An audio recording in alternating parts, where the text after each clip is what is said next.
You know, there's a certain kind of heartbreak that doesn't come from lovers or friends. It comes from your own blood. And I learned that the hard way from my own granddaughter. Before I go any further, make sure to subscribe and like this video if you've ever trusted someone who ended up breaking your heart. Because this story, it's not just about a necklace, it's about trust, love, and the kind of betrayal that changes you forever. I live in Louisville, Kentucky. I'm 68 years old, widowed for 12 years, and I've always believed in family above all else. I raised my daughter with that same value, and when she had her only child, Emily, that girl became the light of my world. From the day she was born, I called her my little star. She used to come stay with me every summer, baking cookies, painting birdhouses, and sitting by the window listening to my stories about her grandpa. And then there was my necklace, a small gold locket with 2 tiny pictures inside. One of my daughter when she was a baby, and the other of Emily when she was 6 months old. My mama gave me that necklace when she passed away. She said, "Ruthie, this holds your heart. Never let it go to someone who doesn't deserve it." That necklace was more than jewelry. It was a piece of my history, my love, my memories. I wore it to my wedding, to my daughter's graduation, even to my husband's funeral. When Emily turned 17, she started coming over more often. She said she liked the peace at my house. I thought it was sweet, her wanting to spend time with her old Nana. One afternoon, while we were polishing silverware, she saw the necklace hanging by the kitchen window. "That's so pretty," she said, picking it up gently. I told her it had been passed down for generations. She smiled and asked if she could wear it for just a day. She said she wanted to take a nice picture for her social media. I hesitated for a moment but then gave in. I unclasped it, placed it in her hand, and told her, "Take care of it, honey. That necklace holds more than gold." She promised she'd return it the next day. The next day came and went, but there was no necklace. I called her, no answer. I texted, no reply.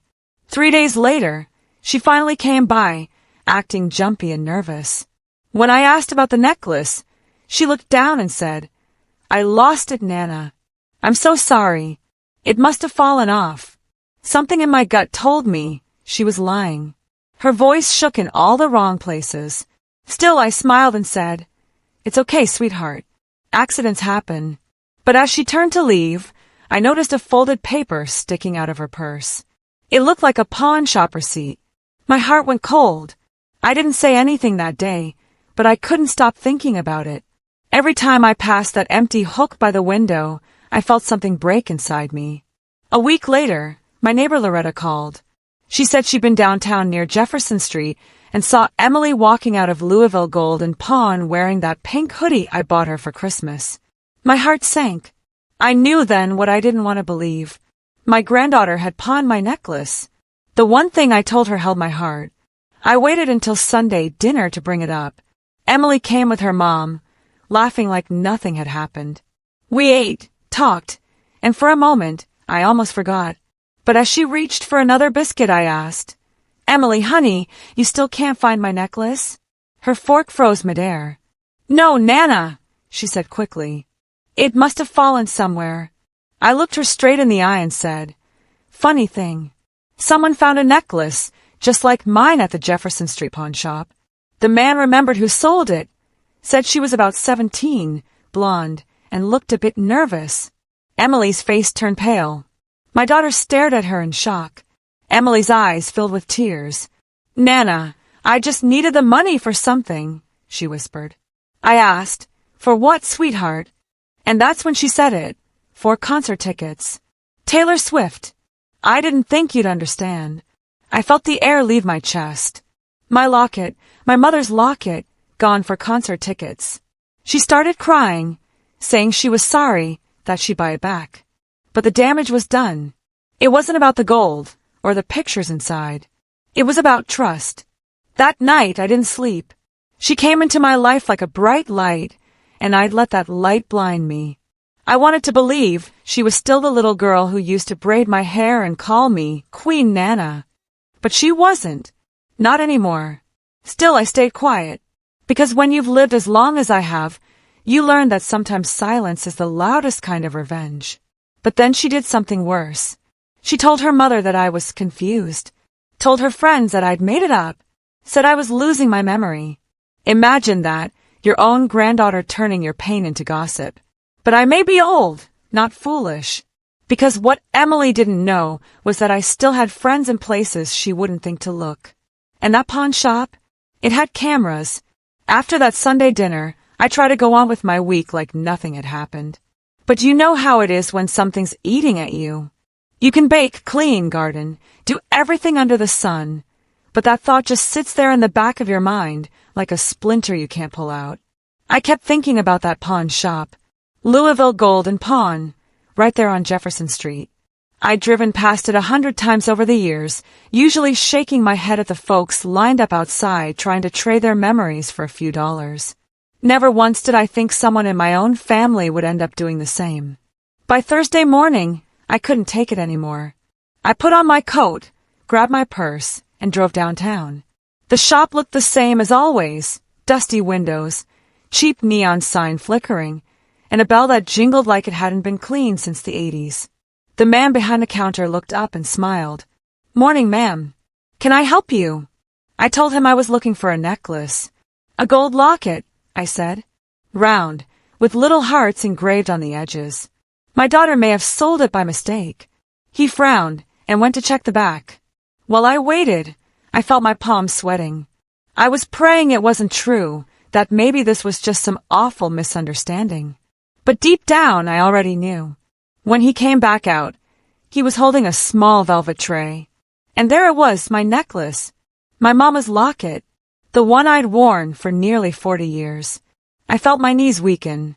I had to grip the counter to keep from crying. "That's it," I whispered. The man looked at me closely. "You said your daughter sold it?" I hesitated. "Something like that. Do you remember her name?" He pulled out a receipt book and flipped through a few pages. "Yeah, right here. Emily Carter. Sold for $120. 2 weeks ago." Hearing her name on that piece of paper made my heart sink like a stone. My granddaughter. She hadn't lost it. She hadn't meant to return it later. She'd pawned it for $120. I asked if I could buy it back. The man nodded kindly and said, "Sure, ma'am. I can sell it back to you for the same price, plus a small fee." I didn't even blink. I paid it, took that locket, and held it tight all the way home. When I got back, I sat in my recliner and just stared at it. I turned it over in my hand, feeling the scratches, the little dents, the faint scent of lavender oil I'd rubbed into the chain years ago. And I cried, not because of the necklace, but because of what it meant that somewhere along the way, I'd lost the girl who used to run barefoot through my backyard laughing and calling me Nana. For a few days, I said nothing. I wore the locket under my shirt and pretended everything was fine. But the silence was heavy. My daughter called one evening and said, "Mom, Emily's been upset. She told me you accused her of stealing your jewelry." I took a deep breath. "Did she also tell you she pawned it?" There was a pause. "She said you must be confused, that you've been forgetting things lately." That's when I knew Emily had gone too far. I wasn't just dealing with a mistake. I was dealing with a lie big enough to make me the villain. The next day, I called the pawn shop again. I asked the man if they had security cameras. He said yes, and that footage was kept for 30 days. I told him who I was, and he agreed to let me come by and take a look. I drove there the next morning. He led me to a small back office and pulled up the footage from the day on the receipt. The screen was grainy, black and white, but clear enough. And there she was, my Emily, standing at the counter, twisting the necklace in her fingers, looking around nervously. She signed the paper, handed it over, and took the cash. I watched it twice just to be sure I wasn't seeing things. It was her. There was no doubt. When I got home, I sat quietly with a cup of tea, thinking. I wasn't angry anymore. Not in the yelling, screaming way. I was calm, the kind of calm that only comes before a storm. Because I knew I had proof. I knew the truth. And now, it was time for her to know what it felt like to lose something precious. That weekend, I invited them both over for dinner again. Emily came, smiling like nothing had happened. She hugged me and said, "Hey, Nana, how are you?" as if everything was fine. I smiled back. "I'm good, sweetheart. I actually have something to show you after dinner." We ate quietly that night. My daughter talked about work, Emily talked about her concert, and I just nodded along waiting. When the plates were cleared, I brought out an old box from the side table. Inside was the locket. Emily froze. Her face turned pale. "Isn't it beautiful?" I said softly. "I found it." She stared at me, eyes wide. "Where did you get that?" "Jefferson Street Pawn Shop," I said. "They remembered you." The room went silent. My daughter looked from me to Emily, confused. "Mom, what are you talking about?" she asked. I turned to her and said, "Your daughter pawned my locket for $120. The owner showed me the receipt with her name on it. I even saw the video of her doing it." Emily started to cry. "Nana, I'm sorry, I didn't think." I stopped her. "You didn't think. You lied. You told your mother I made it up. You let her think I was losing my mind." My daughter looked heartbroken. "Emily, is this true?" She nodded, sobbing. "I just wanted to go to the concert. I didn't mean to hurt anyone." I sat back and said, "Sweetheart, you didn't just pawn my necklace. You pawned my trust. And that's worth more than any concert ticket." The room stayed quiet for a long time. Then my daughter got up and left with her. I could hear them arguing all the way to the car. After they left, I sat there holding that locket again, wondering if things could ever go back to how they were. Maybe not. But I knew one thing for sure, this wasn't over. Emily might have lied once, but I had a feeling she was still hiding more. And I was right, because the next morning, I got a message from someone I never expected, one of Emily's friends. She told me that pawning my necklace wasn't the only thing Emily had done. There was something else, something that made my heart stop cold. That night after dinner, I couldn't sleep. I just sat in bed staring at the locket, lying on my nightstand. Every time I closed my eyes, I saw Emily's face, not the sweet little girl who used to draw me pictures and write me, "I love you, Nana" notes, but the teenager who looked me dead in the eye and lied. It wasn't about the necklace anymore. It was about what she'd done afterward, the way she'd turned me into a joke, a story, a confused old woman in her words. That cut deeper than anything. I tried to pray, but the words wouldn't come out. My chest felt tight, like someone had tied a string around my heart and kept pulling.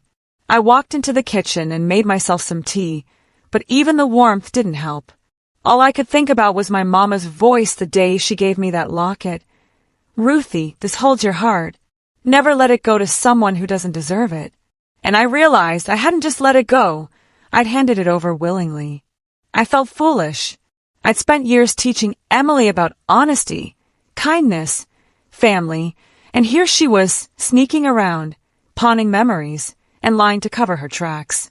It made me question everything. Had I spoiled her? Had I failed her? The next day, my daughter called. "Mom, Emily feels terrible," she said. "She's young. She made a mistake." I took a deep breath. "A mistake is spilling milk, not selling your grandmother's heart for concert tickets," I said. "She didn't just take the necklace. She made me doubt my own mind." There was silence on the line. Then she whispered, "She'll apologize again. Please, just give her time." I hung up without another word, because sometimes silence is louder than anything else. But later that afternoon, as I was watering my plants, I got a message on Facebook from one of Emily's classmates, a girl named Kayla. It said, "Mrs. Carter, I don't mean to get involved, but I think you should know Emily's been bragging about pawning that necklace. She said you'd never find out because she told everyone you're getting old and forgetful. She even posted about it in her private story." My hand started shaking. I opened my laptop and logged in, and sure enough, Kayla had sent me screenshots. There was my granddaughter, smiling in a selfie, holding the cash in her hand, captioned, "When guilt pays for Taylor Swift tickets, nail polish hashtag, sorry not sorry, hashtag Nana won't know." My heart sank. I'd been humiliated, lied to, and now mocked online for everyone to see. That was the moment something inside me hardened. I'd cried enough. I'd begged enough. I wasn't going to let a 17-year-old rewrite my story. I whispered to myself, if she wants to play grown-up games, she's about to find out what happens when you cross someone who's lived long enough to know patience beats pride. I started making notes in a small leather journal, things I remembered, things I could use. Dates, receipts, screenshots, names. I printed every photo, every message. I made copies of the pawn receipt. I wasn't planning anything cruel. I just wanted the truth to stand where lies had been built. The next Sunday, when my daughter and Emily came for lunch, I smiled like everything was fine. I cooked her favorite, chicken casserole with extra cheese. Emily laughed like nothing had happened. She scrolled through her phone, showed me a few photos from the concert, and I just nodded. Inside, I was calm, ice cold but calm, because I knew what was coming. Over the next few weeks, I quietly reached out to a few family members. I told them I wanted to host a family memory night, a small get-together to share stories and old photos. Everyone agreed. Emily even volunteered to make a slideshow. She said, "It'll be so fun, Nana," and I smiled. Oh, yes, it would be fun. Just not for her. On the day of the gathering, I cleaned my house spotless. I had the old projector set up, photos printed, snacks laid out. The whole family came, cousins, aunts, neighbors, even Loretta. The living room was full of laughter and chatter, just like the old days. I started by showing pictures from the 80s, birthdays, graduations, my wedding day. Everyone smiling, nostalgic. Emily sat on the couch, grinning, probably thinking she was off the hook. Then I said, now I've got one last story to share. It's about love, loss, and a little piece of jewelry that meant the world to me. I clicked the next slide. On the screen appeared a picture of my necklace. Then another, the pawn shop's receipt with Emily Carter written on it. The room fell silent. Then came the third image, the screenshot from her private story. Her selfie, the caption, the money in her hand. Emily gasped, her face going red. "Nana, what are you doing?" she whispered. I looked right at her, telling the truth. Everyone stared. Her mother, her cousins, her uncles. The same people she'd lied to about me forgetting things. "I want everyone here to know," I said, "that I may be old, but I am not confused. I remember everything, especially betrayal." Emily started crying, begging me to stop. "Please, Nana, I'm sorry. I didn't mean it." I turned to her and said quietly, "You didn't mean to get caught." Nobody said a word. The slideshow ended, and people slowly began leaving. My daughter stayed behind, crying softly, apologizing over and over. But I wasn't angry anymore. I was calm, collected, free. Later that night, Emily texted me, saying she hated me for embarrassing her. But I didn't reply, because this wasn't about revenge, it was about truth. And sometimes, truth has to sting before it heals. For the first time in weeks, I slept peacefully. But what I didn't know yet was that my little truth night would spark something bigger and much darker than I'd ever imagined. Because a week later, someone sent me another message, another secret, and this one would change everything. After that family night, the house felt quieter than it ever had before. Not peaceful quiet, more like the kind that hangs heavy in the air after a storm. I thought I'd done enough. The truth was out. Emily's lie had been exposed. I'd finally cleared my name. But life doesn't end neatly like a storybook. People don't just apologize, learn, and move on. Sometimes, when you pull out one lie, 10 more start to unravel behind it. About a week after that gathering, I got another message on Facebook, this time from a woman I didn't recognize. Her name was Sandy Williams, and her message started with, "Mrs. Carter, I think we need to talk about Emily." I hesitated to open it, but curiosity got the best of me. She said her daughter went to the same school as Emily, and that Emily had been bragging about teaching her Nana a lesson. Apparently, she told her friends that the slideshow was dramatic and no big deal, that she'd get back at me for embarrassing her. For a moment, I just sat there, staring at the screen. I thought about deleting the message and pretending I hadn't seen it. But then I realized something. This girl hadn't learned a thing. She didn't regret what she'd done. She regretted being caught, and I wasn't about to let her think she could get away with that kind of cruelty. So, I decided it was time for a different kind of lesson. Not out of spite, but out of love, the hard kind that sometimes hurts before it heals. I started with something simple. I called the pawn shop owner, thanked him again, and asked if he'd mind signing a statement confirming that Emily had sold the locket. He agreed right away, said he'd been running that shop for 30 years and had never seen someone so young lie so easily. Then I gathered everything, the photos, screenshots, the statement, even the messages her friends had sent me. I put them all neatly into a manila envelope, not for revenge, for protection, mine, and maybe one day hers. The next Sunday, when my daughter called to say they weren't coming over anymore, I told her that was fine. But deep down, I knew it wouldn't be the last time I'd see them. A few days later, I got another surprise. Loretta, my neighbor, came by with a worried look. "Ruthie," she said, "I don't mean to gossip, but I heard Emily's been telling people you're losing it. That you made that whole story up for attention." I took a deep breath. "Let them talk," I said. "Sometimes truth needs a little time before people see it." But I didn't just let it go. I had one more thing to do. See, Emily had recently applied for a part-time job at a boutique downtown, the same one I used to shop at with my daughter when she was a teenager. I knew the owner, Marlene. Sweet woman, mid-60s, always fair but firm. I decided to pay her a visit. I walked in that afternoon, the bell above the door jingling like it always did. Marlene smiled. "Ruthie, haven't seen you in ages." We chatted for a bit, and eventually, she mentioned Emily's name. "Your granddaughter applied here." "Bright girl," she said. "Seems like she's got confidence." I smiled politely. "She does," I said. "But I think there's something you should know before you decide." Now, I wasn't cruel. I didn't go in there to ruin Emily's life. But I did tell Marlene the truth about the necklace, the lies, and how she'd used her family's trust like it was pocket change. I showed her the pawn slip, the screenshots, the proof. Marlene looked heartbroken. "That's a shame," she said. "We try to teach responsibility here. Honesty, too." 2 days later, Emily called me. She was sobbing. "Nana, why did you do that?" "They told me I didn't get the job because of what you said." I said quietly, "I didn't do anything to you, sweetheart. You did this to yourself." She screamed, told me I was ruining her life, that I was spiteful and vindictive. I listened in silence until she ran out of words.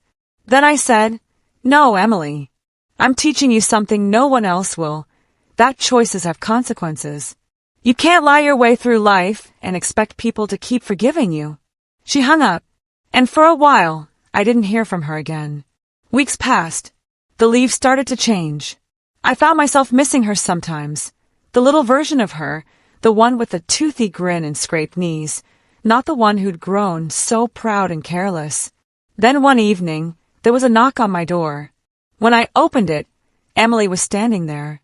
Her eyes were swollen, her hair a mess, and she looked more like the scared little girl I used to know than she had in years. "Nana," she whispered, "I'm sorry. I really am. I was angry. I thought you'd always forgive me, no matter what I did." I nodded. "That's what family does, sweetheart. But forgiveness doesn't erase the lesson." She started crying. "I don't deserve you." And for the first time in months, I reached out and hugged her. "No," I said softly, "you just have to remember who you are, and who we are. Family doesn't mean you can hurt someone and walk away like it never happened."